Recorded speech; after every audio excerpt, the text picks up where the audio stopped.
Hey YouTube, Mayhem here. Gonna be kind of an update as to what all's going on.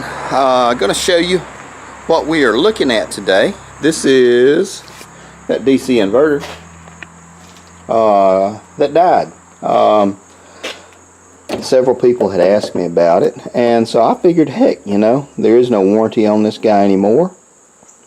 So we're going to crack this thing open and we're going to take a look at it. And someone had asked me what size welding rods was I using, and I was using a Lincoln 1/16 E6013 rod.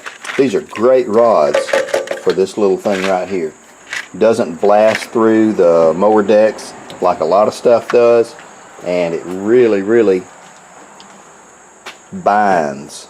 But sad to say, dude's dead. Now we are going to crack him open. I'm going to set it up on the tripod so we don't get all that shaky stuff, and then we're going to see what we see. But before we do that, I'm going to tell you a funny story. More to come. Okay guys, so I want to say 5 days ago I was out doing some work at a rock quarry. I'm not going to say the name. Collecting some data, and I have to kind of show you how I do what I do. But I was collecting some data out at this big rock quarry, and people are riding by with the dump trucks and the front end loaders and everything loading up. They did some blasting, and so we stopped, came out of the pit, and then they finished blasting. Then we finished all the work and everything. And while you're out at these rock quarries, you have to have wheel chocks. And I've got a bunch of wheel chocks I keep in my truck because I forget about them, and I back over them and I ride over them. So I keep 4, front and rear, you know, and throw them in the back, and I just use them as I use them. But I forget about them. I'll ride over them in a second and just back up and then go on to something else. And so periodically I'll have to think, dang it, did I? Yeah, I ran over that one. I have to go back and pick it up. And they're solid rubber chunks. Gosh, I got a couple of them somewhere. I can't find them right now. And one of the guys, he was pissed off or something because I was out there with my computer and everything. And he says, hey boy, when you get through playing around with all your stuff, go pick up your damn wheel chocks. And I kind of laughed. And I said, no worries, man. I got extra set in there. He says, I don't care. Go pick them things up and get them off my lot. I said, okay. I said, while you're at it, since your bucket's empty, I said, won't you fill me up with a damn load of dirt? And he got mad. And I walked inside. I had to check on some crushers. And then I came back out. And when I came back out, he had covered my freaking truck box and my cooler. Yeah, you guessed it. With a bucket of dirt. And laughed, and they all laughed at me. I don't even know if I've told all my guys at work this, so that if they watch this video, they'll see it. There you go. I'm getting it all cleaned out now. It was funny. Hey, you know, you pay your lumps when you go out to these places till they get to know you. But I thought that was a pretty good story, and they didn't charge me for it.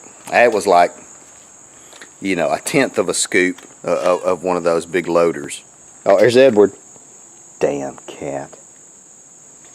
Because otherwise it would have, to give you an idea, the loader, the tires of the loader are higher than my truck right there. It's the big ones. I don't know the numbers. Big, yellow, tall. But I thought that was pretty freaking funny. And so, going to set us up on tripod. We're going to crack this thing open, see what we can see. Who knows? Might be able to fix it. I doubt it. More to come. Okay, guys.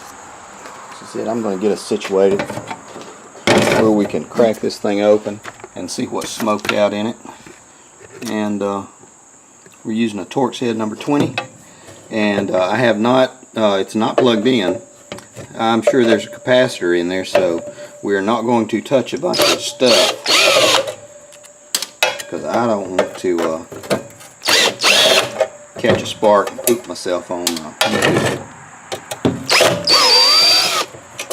So who knows, we might be able to, you know,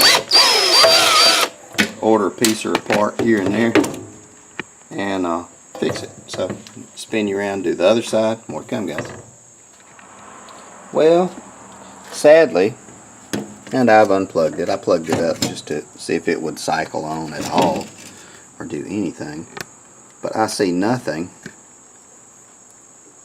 that will show me where it's smoked and scorched. I do not see anything in here. So I'm not going to mess with the innards. I think what I might do is contact Harbor Freight and ask them if there's anything that they could do. Who knows? Perhaps they might. Oh well, it's a damn shame. I really like that little thing. I know everybody says, oh, it's a Harbor Freight piece of shit. He used it for 3 years. It was 180 bucks. So, I don't know. I was hoping that I could see something obvious in there that would lead me to replace a part or a piece. But worst comes to worst, I cut the cord off, save my connectors and my leads. I'll use that on my wire welder because that's a nice one. And then we'll just continue and go from there. I have my eyes on a Lincoln, which probably be a lot better. But it's of course more expensive. I think they're like $450, something like that. But did want to tell you that. So ashes to ashes, dust to dust. I guess the DC inverter is gone the way of the dinosaur. Oh well, now we know. Thanks for watching, guys. Thanks for subscribing. We're about to go inside and we are having nachos and guacamole, I think. Can't beat it. Y'all gonna make some mayhem. If I find the button. There it is.